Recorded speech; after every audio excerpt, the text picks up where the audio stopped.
ॐ विश्वं दर्पणदृश्यमाननगरी तुल्यन्निजान्तर्गतं पश्यन्नात्मनि मायया बहिर्वोद्भूतं यथा निद्रया यस्साक्षात् कुरुते प्रबोधसमये स्वात्मानमेवाद्वयं तस्मै श्रीगुरुमूर्तये नमः श्रीदक्षिणामूर्तये बीजस्यान्तरिवाङ्कुरो जगदिदं प्राङ्निर्विकल्पं पुनः मायाकल्पितदेशकालकलना वैचित्रचित्रीकृतं मायावीव विजृम्भयत्यभिमः योगी वयस्वेच्छया तस्मै श्रीगुरुमूर्तये नमः श्रीदक्षिणामूर्तये तस्मै श्रीगुरुमूर्तये नमः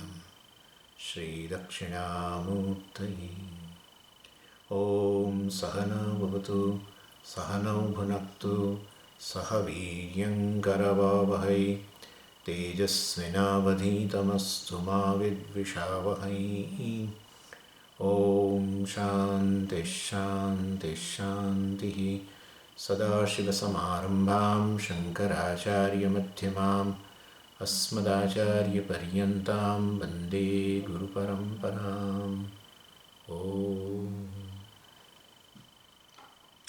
So Vidyaranya gives an example to convey the idea that the attribute of the illumined object is falsely transferred on the illuminator, the Sakshi. So this is very common, and this is very important also because I am the ultimate illuminator of the whole world, and all turbulences of the mind which are illumined by me, not only illumined, in fact every emotion is Sakshi. Every emotion is consciousness. The anger is consciousness. The jealousy is consciousness.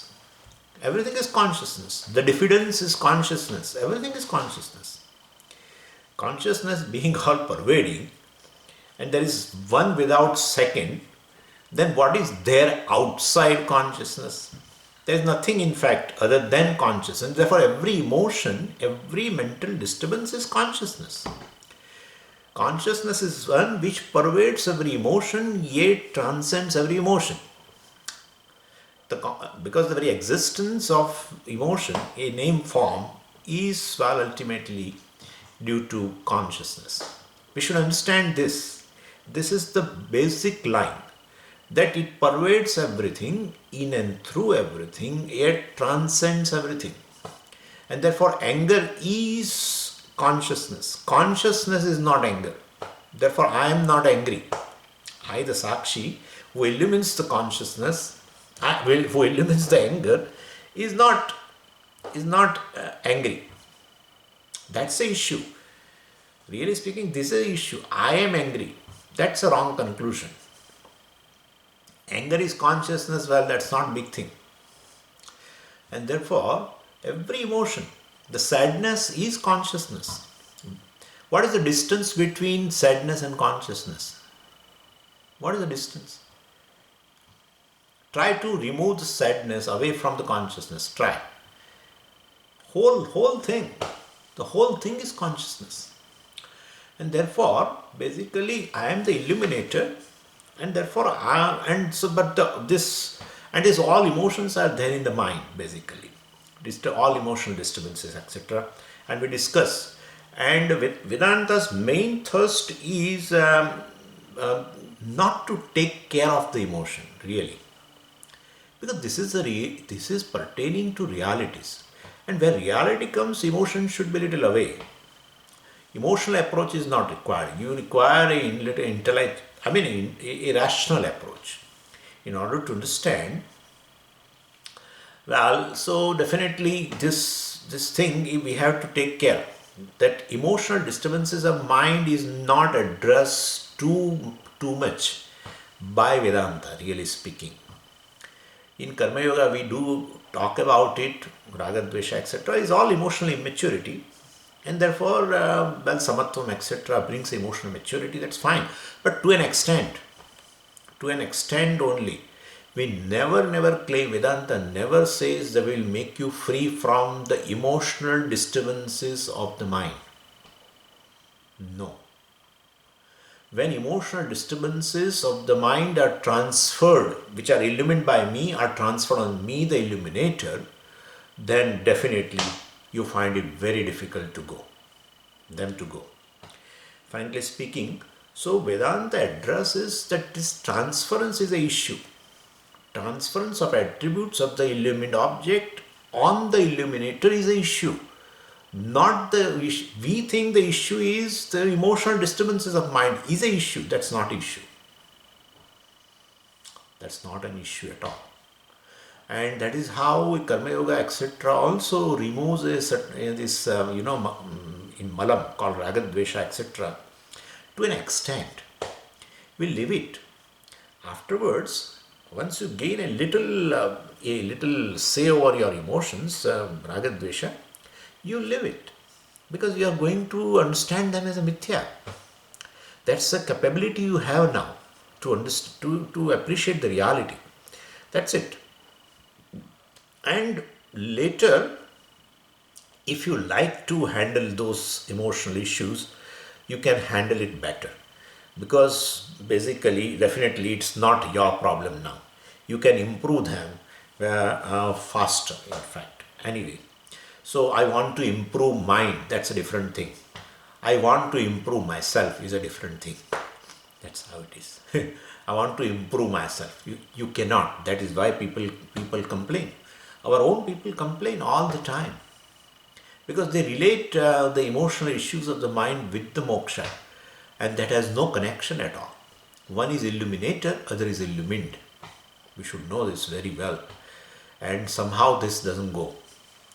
So if you are ready, well, to understand this reality that I am illuminator, and the illumined the attributes of the mind called emotional disturbances of the mind, well, they do not affect me, the Sakshi.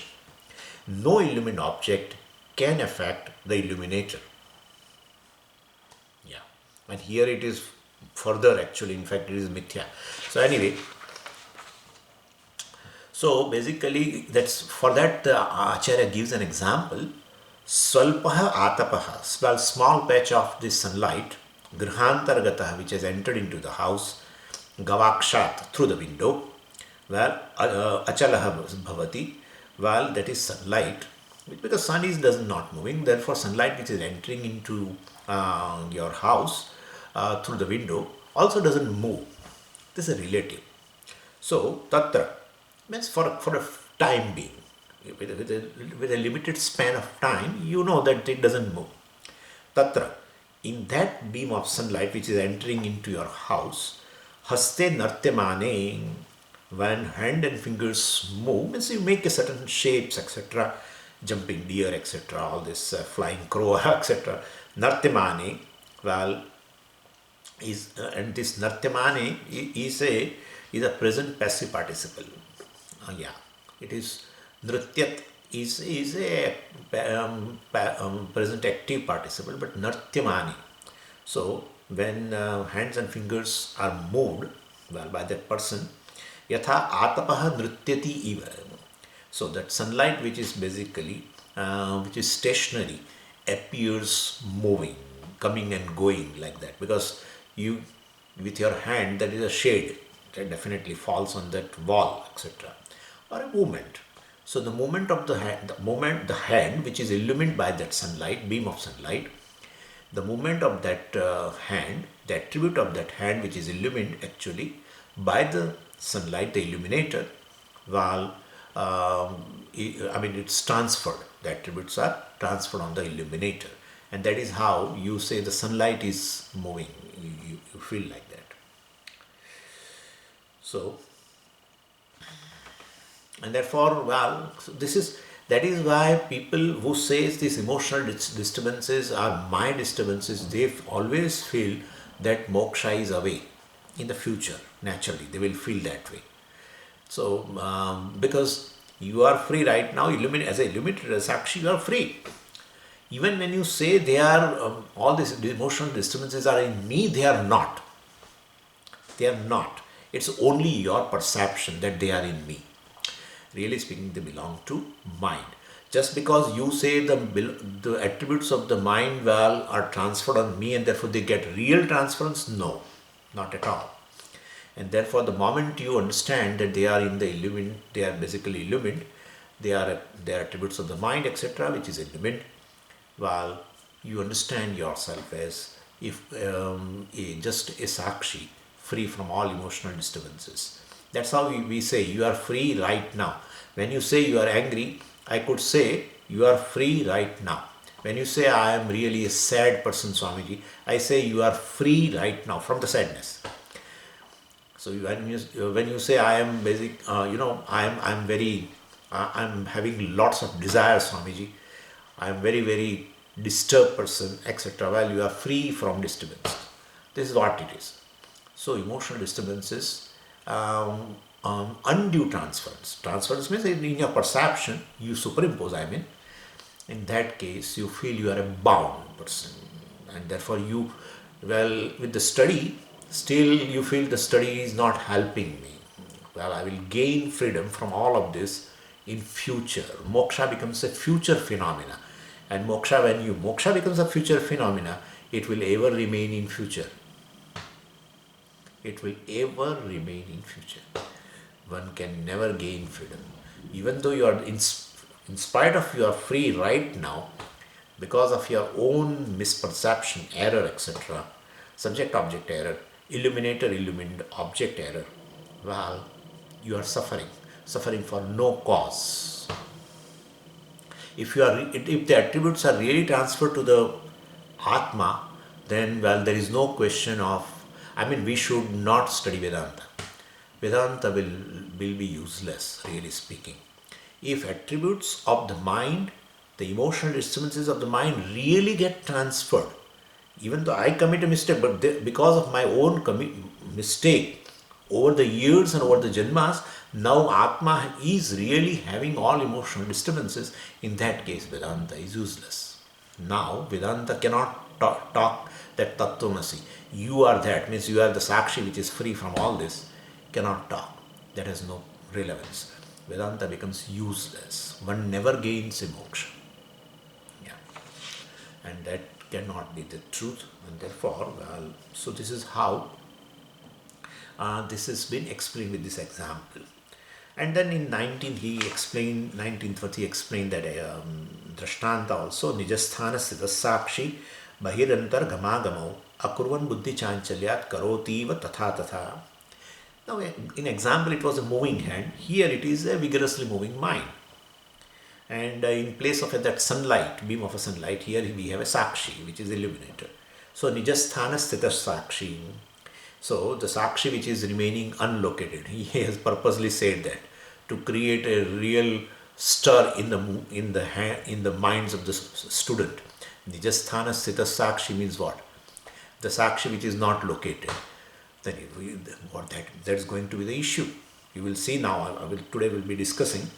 So unlocated Sakshi, Nijasthana, the Sakshi which is remaining in its own place, means what? What is that place? We really want to know. We would like to locate that Sakshi.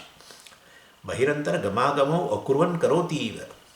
So that Sakshi appears moving outward and coming inward, etc. Akurvan, really not doing it, but Karoti Iva appears to go and come in, etc. Tatha Tatha, in keeping with the moving mind. That's how I say. Swamiji, I was not in the class. The class was going on. He says, I was not in the class, Swamiji. Or I have come back to the class. Yeah. So, you, the Sakshi, has gone out. And now you, the Sakshi, has come in. No.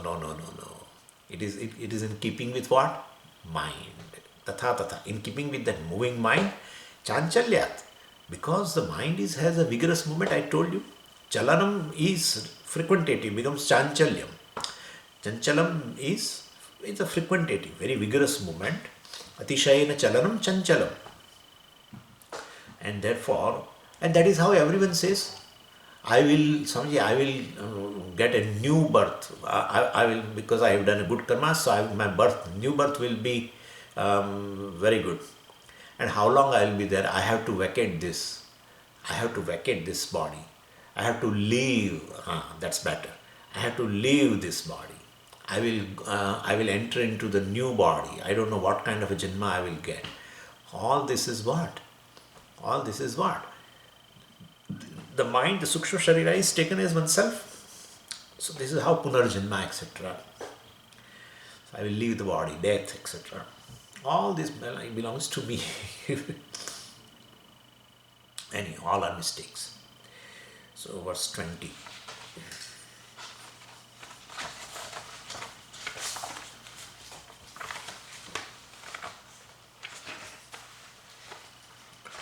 न बाह्यो नान्तरः साक्षी बुद्धिर्देशौ हि तावुभौ बुद्ध्याद्यशेषं शान्तौ यत्र भात्यस्ति तत्र सः. Now Vidyaranya clarifies this important point of location of the Sakshi. Because it says Nijasthana Sthita Sakshi. So by that really he created this question, doubt in the mind of the student. Nijasthana, Sakshi remaining in its own place. But what is that place? So basically Sakshi is locationless, but this is to be understood properly. Because other than the Sakshi, everything has a place. Everything is basically surrounded by time and place, is limited in time and place, situated in time and place dimension. Entire Anatma Padartha, entire Jagat, etc., which you experience, which is illumined by the Sakshi, really is always having this Desha and Kala. And and the Sakshi Atma is free from Deshakala, beyond Deshakala. How will you understand? Because the very Deshakala is part of the creation. So Atma being the very cause of the entire creation along with the Deshakala, it exists, the cause must exist before the creation, before the effect naturally. And everything is an effect, including time and space and everything. So the Atma which exists before that must be free from time, space and all the objects naturally. And therefore this location hunting for the Sakshi is because of the orientation of the confused intellect, but it is false. So Atma is here is false. Atma is there is false. Atma is everywhere, false. False.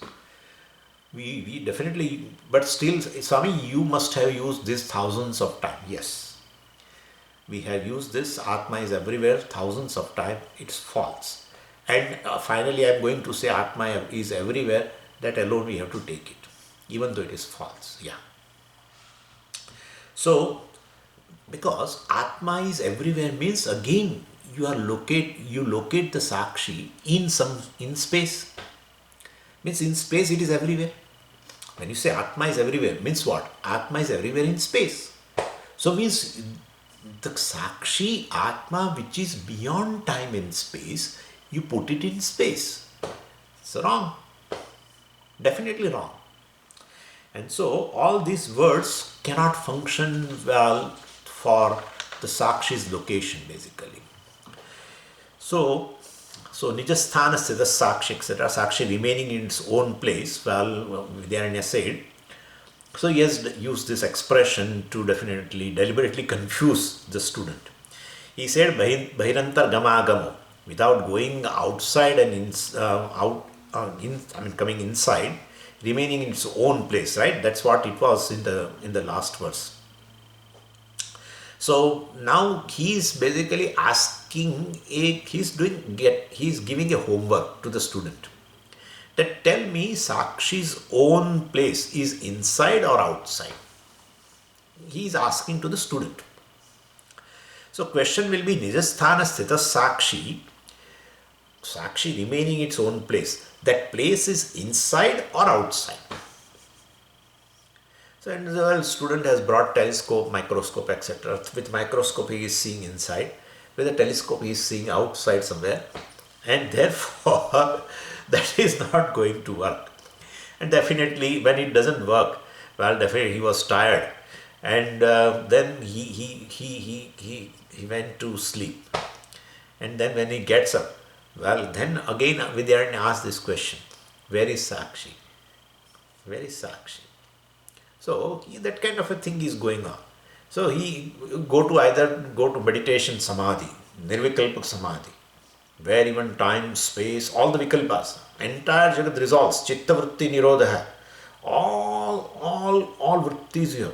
Whole Dvaita Prapancha is basically a spandanam of this mind. So all vrittis have gone, resolved. So the Triputi is resolved basically, and you silence the mind and then search for the Sakshi, etc. Inside. Or there are some others who search is Sakshi outside. There also you won't find, because ultimately you are studying Vedanta. Vedanta says you are that Sakshi, Tattvamasi. You are that Brahman. Sakshi is Brahman. So basically you are that. So you definitely, if you are that, means you should not search outside. And you are that means I am searching inside, but there also you don't find. Even everything becomes silent, and there you are now searching. Where is the Sakshi? You know, very searcher is the Sakshi. You know very well. Therefore, Sakshi is in search of the Sakshi, and outside you cannot search. Anyway, what I am saying is, well, so when the sadhaka stops searching, then he finds Sakshi. That's what the answer is. Where you remain as a seeker of what is the place of the Sakshi, you remain seeker, eternal seeker of the place of the Sakshi. But when you stop while seeking, then you find that the very seeker is the Sakshi. Anyway, we'll be understanding it more, don't worry. So, we can understand Sakshi Bahya Nasti, Sakshi Antara Nasti, etc. That's what he says. So, Sakshi is not outside. Okay, you say inside. Well, that is also not true. It's like our, concept of Mithya. His concept of Mithya also is like this. So, which is very unique to Advaita. Most of the philosophers do not basically want to accept.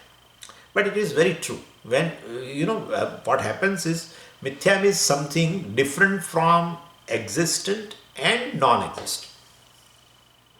And so, when I say Mithya is something different from existent, if I don't say further, I say Mithya is something different from existent, he will say it is non-existent.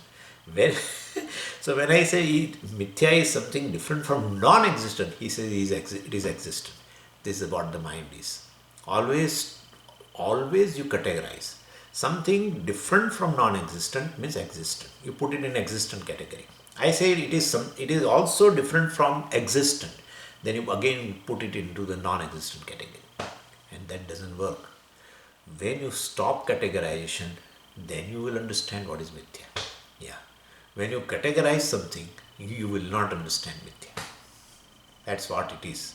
And therefore, when you keep mum, whether it is existent or non-existent, well, we say, if you want to answer, you can answer. It is different from existent and non-existent. That's a clear answer. Sad asadbhyam, we have seen already in Panchadashi. Sad asadbhyam anirvachaniyam. Vidyaranya himself has given this definition before few chapters.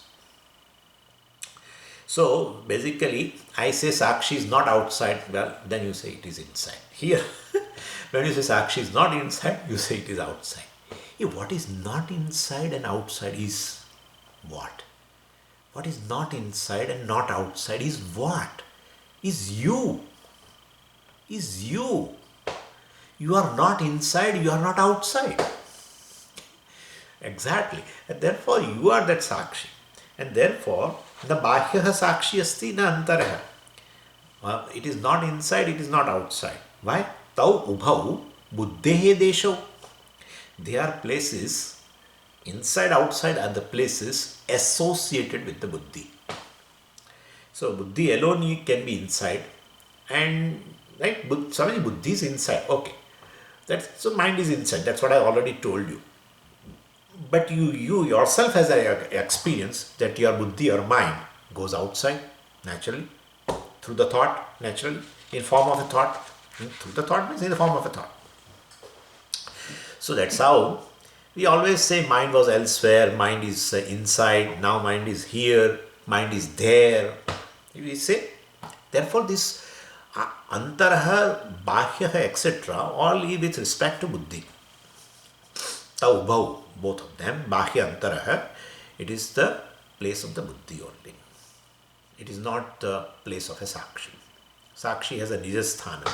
Sakshi has his own place. But then what is that sthana? What is that place of a sakshi?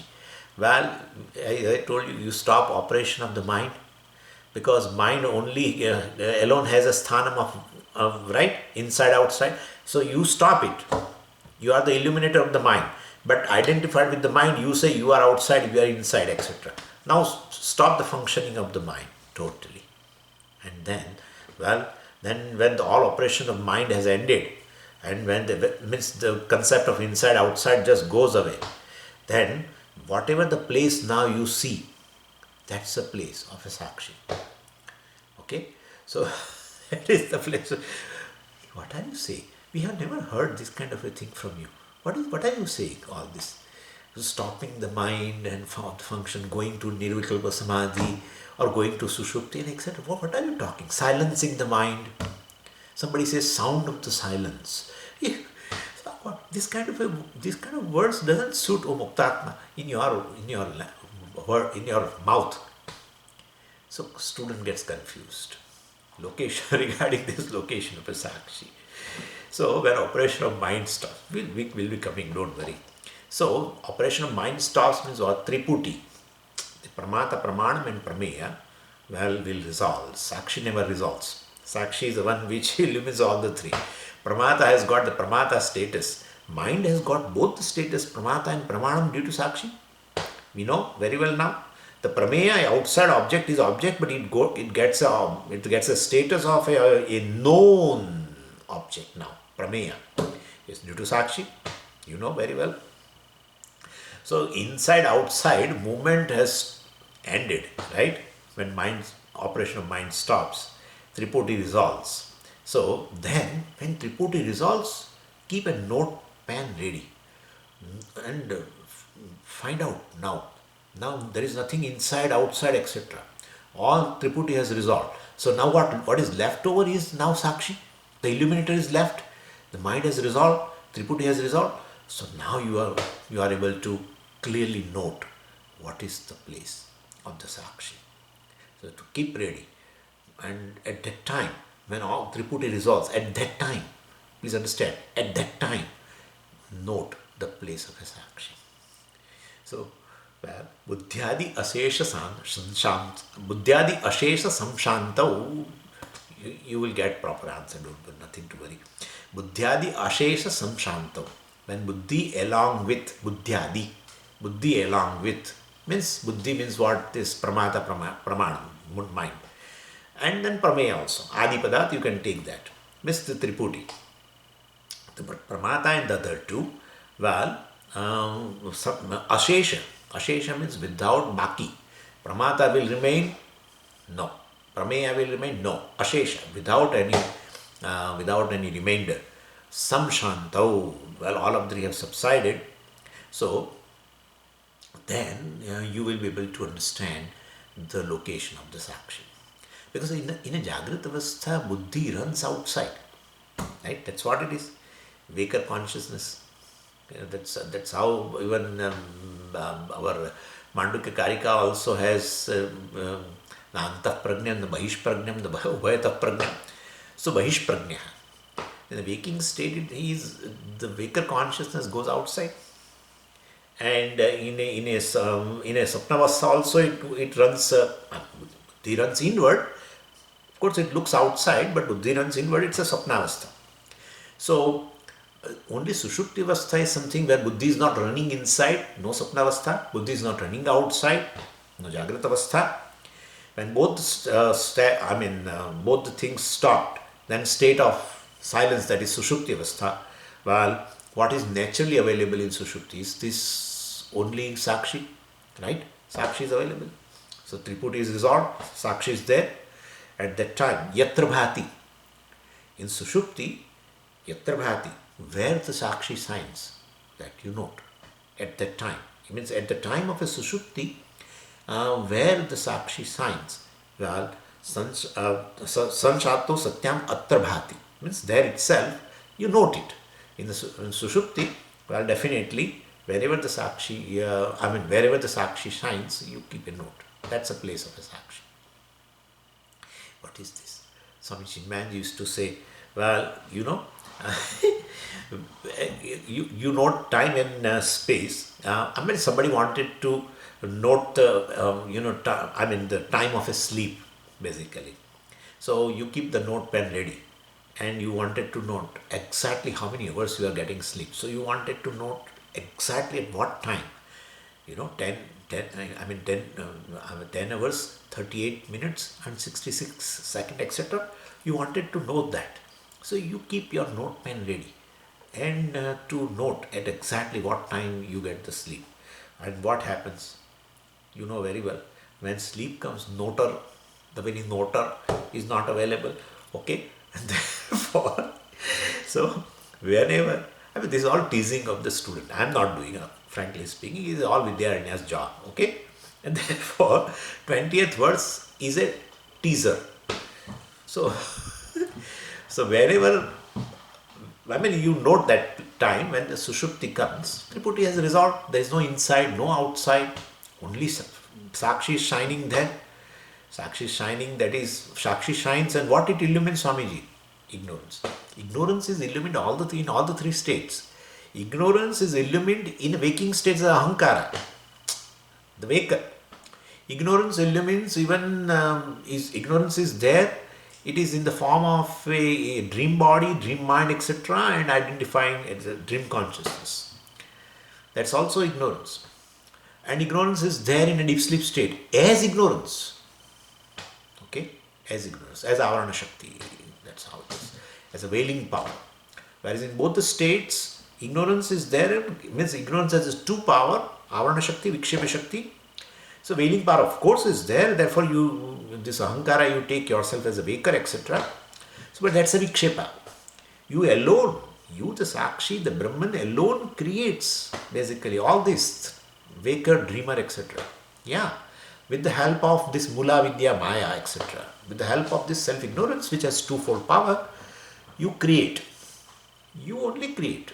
You means, please understand, not you as a Jiva, you the Sakshi, which is Brahman, creates. We say Brahman along with the Maya creates. Same thing. You the Brahman, which is in the form of a Sakshi, well, with the help of this Mula Vidya, which has twofold power, creates. Projects rather.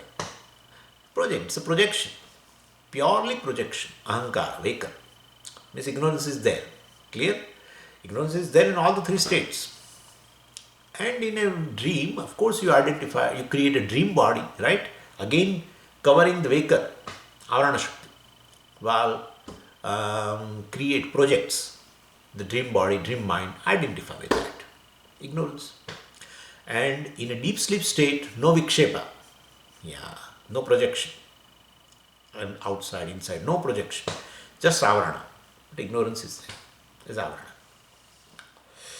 Anyway, so this is how Buddhyadi Ashesha Sanshan Shanto Yatra Bhati, where it shines when everything, resolves in deep sleep state. Keep the note pen ready. And where at the time of deep sleep state, where it shines, you note it. Don't worry, now he is going to give an answer. Because first he expects an answer from the student. So in the first line, there is an answer of the student, and then he explains further. Desha kopi na bhaseta yadi tarhi stvadeshavak sarvadesha prakriптейva sarvagatvam natu swatah. So student is reporting. What? Kaha api desha na bhaset.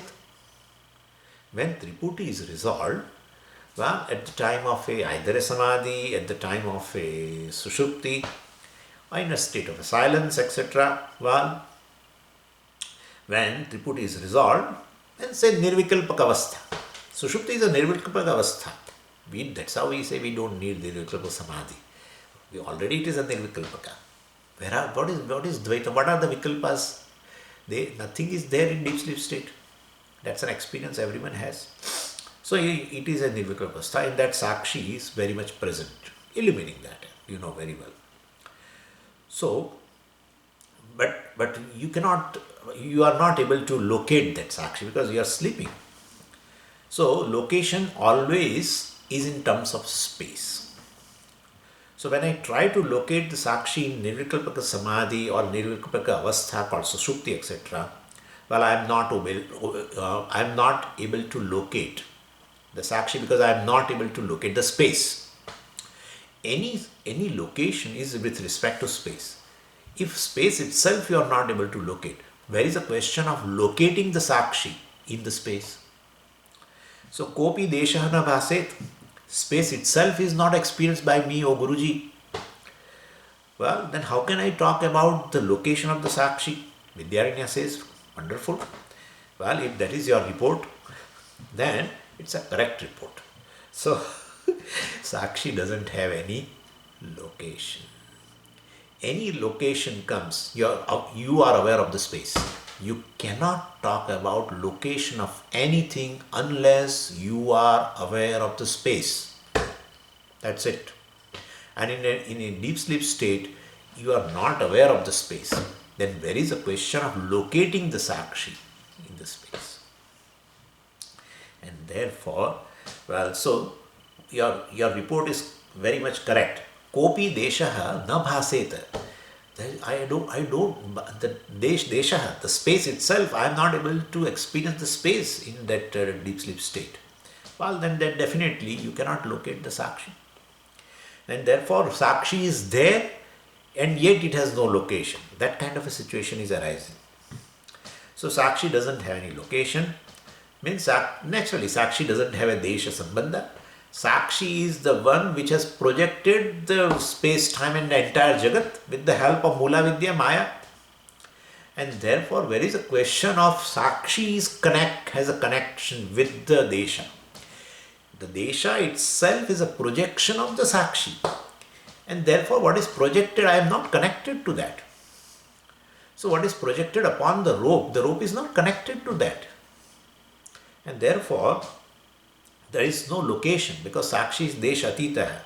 So when space is resolved, Sakshi also, see what happens is if Sakshi is connected to the space, then space resolves, Sakshi resolves. Anything connected to space, anything within the space, well, will resolve when the space resolves. That's what the resolution of the creation is. When the time comes and the whole creation resolves along with the space, because everything along with the space, what is in the space, also will resolve if the space resolves. So if Sakshi is connected to the space, Sakshi is in the space, Sakshi has a location in the space. When space resolves in deep sleep state, Sakshi should resolve. If Sakshi resolves, wo illumines deep sleep state.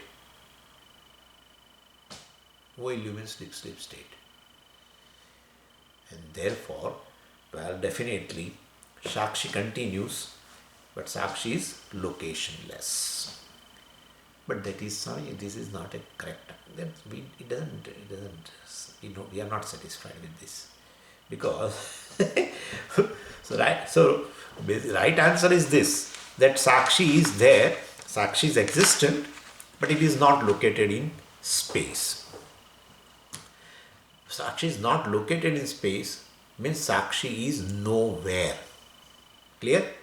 Sakshi is not located in space means Sakshi is nowhere, or Sakshi is nowhere in space.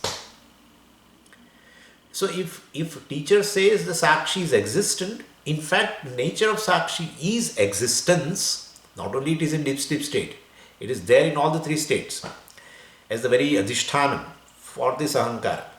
So Sakshi is very much existent, but it is nowhere. Student will immediately conclude Sakshi is non-existent. Why? Because anything which is nowhere is non-existent. Swamiji, I search such and such thing. It is nowhere in the world. Suppose. Well, it is non-existent. It is non-existent. Right? So, like you try to find the horn of a human being. Try to find in any human being. Swamiji, I could not find anywhere in any human being. Well, it is non-existent. And so the moment teacher says Sakshi is nowhere, the very idea of location is wrong. Immediately the student may conclude Sakshi is non-existent. So right answer, teacher can't tell what Sakshi is nowhere. Anything which is nowhere is non-existent, is the buddhi. And therefore, well, definitely the student will misunderstand it that as a non-existence of a sakshi. So instead of giving a right answer called sakshi is nowhere, teacher gives a compromised answer. What? Sakshi is everywhere. It's a compromised answer. Sakshi is here. Student will understand that the Sakshi has a finite dimension. So he cannot say that Sakshi is there. Well, again it becomes limited. Student understand it that way. So teacher cannot say Sakshi is here. Well, definitely if it is something is here, it is not there, limited. If Sakshi is there, means again it is limited. And if Sakshi is there itself doesn't fit, but for the sake of giving answer. So Sakshi is here? No, false. Sakshi is there? False. Therefore Sakshi is everywhere. Compromised answer. And this is the reason when we give this answer in the class, people try to think in Sakshi is everywhere. So people try to see, close the eyes and try to see Sakshi in space and try to see Sakshi everywhere. It's a failure. It is failure. All the way failure. All the way. Very first thing is you are trying to objectify. Failure. That's the first failure. And then searching that objectified Sakshi in space everywhere. Another failure. Frustration galore. Yeah. That's the frustration. So definitely Sakshi is nowhere. Sakshi has no location. Very existent entity which lends existence to the entire world, which is self-existent, is nowhere. Has no location. Is nowhere is equal to no location.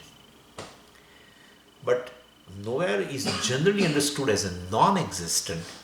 Therefore, teacher compromises and gives the answer, Sakshi is everywhere. But when you say everywhere, automatically a concept of space comes. It's a dangerous thing. Nobody is able to appreciate. No student in Vedanta has appreciated this sentence, frankly speaking.